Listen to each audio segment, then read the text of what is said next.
Hello, today I want to talk a bit about chronic sinusitis. Many people say, I have sinusitis. Let me explain the truth behind this term. Chronic sinusitis, unlike acute sinusitis, is the name we give to persistent inflammation of the nose and sinuses that lasts for a long time, that is, for more than 12 weeks. Unlike viral infections, there is usually a persistent inflammation, mucus, and drainage problems, and it has different criteria from acute sinusitis. According to the American Rhinology Society, I will list these in a moment. At least 2 of these criteria must be present, and there must also be an objective finding, such as evidence from endoscopy or tomography, in order for us to diagnose chronic sinusitis. Now, one of the major symptoms is nasal congestion and blockage. In other words, swelling of the nasal turbinates and a constant feeling of nasal blockage.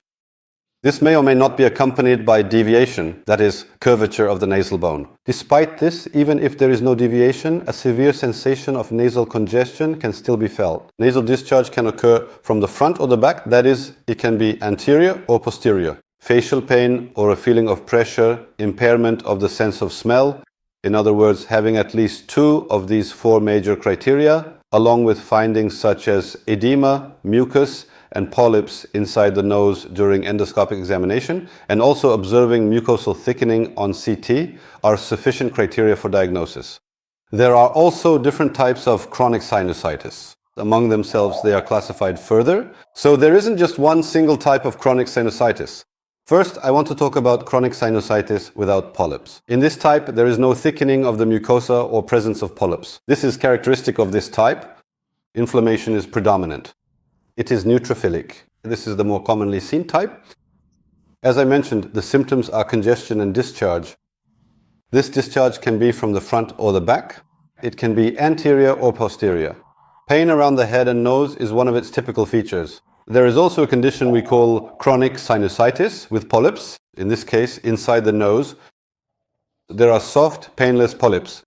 The structures we call polyps are benign. They are benign tissue growths. In other words, they are benign growths of the mucosa. They are eosinophilic and inflammatory in nature. Allergic predisposition is predominant in this type. It can be seen together with asthma. These patients are generally sensitive to aspirin. The symptoms are again nasal congestion, loss of smell, and postnasal drip.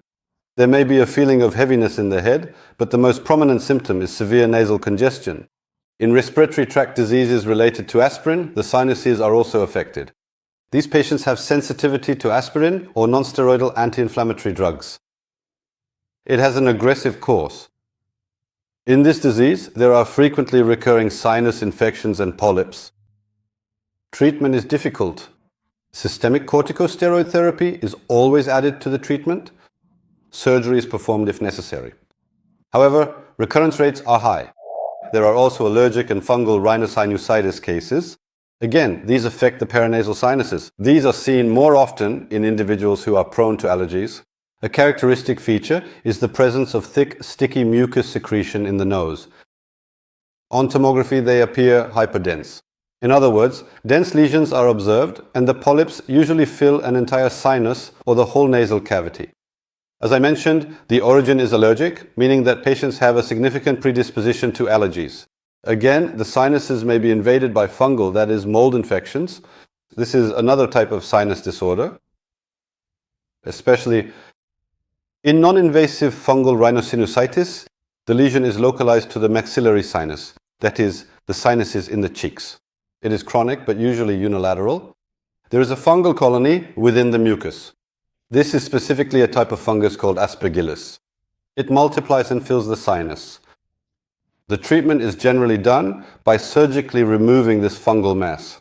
When we look at the general principles of treatment, we can apply 2 types of treatment: medical treatment and surgical treatment. The basis of medical treatment is nasal irrigation. Washing the nose with saline, salt water, or physiological serum, corticosteroids, nasal sprays applied topically, and antibiotics are given if necessary. Antihistamines and anti-allergic medications are used more often in sinusitis of allergic origin.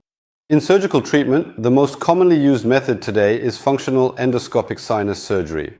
In other words, a camera is used to enter the area around the nose And all lesions inside the sinuses are visually identified. While preserving the anatomical structures, infected tissues and polyps inside the sinuses are removed.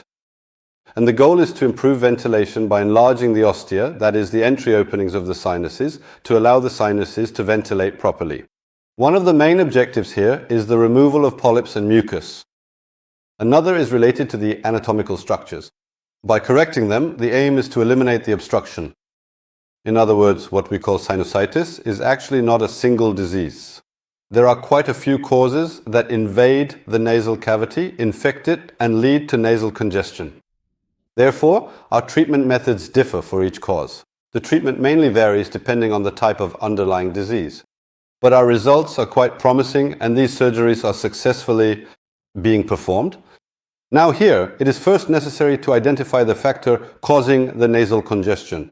For this, it is necessary to be examined by an ear, nose and throat specialist, and if needed, to visualize the entire area with a scan called paranasal sinus tomography. As a result, the treatment is carried out by planning it specifically for you.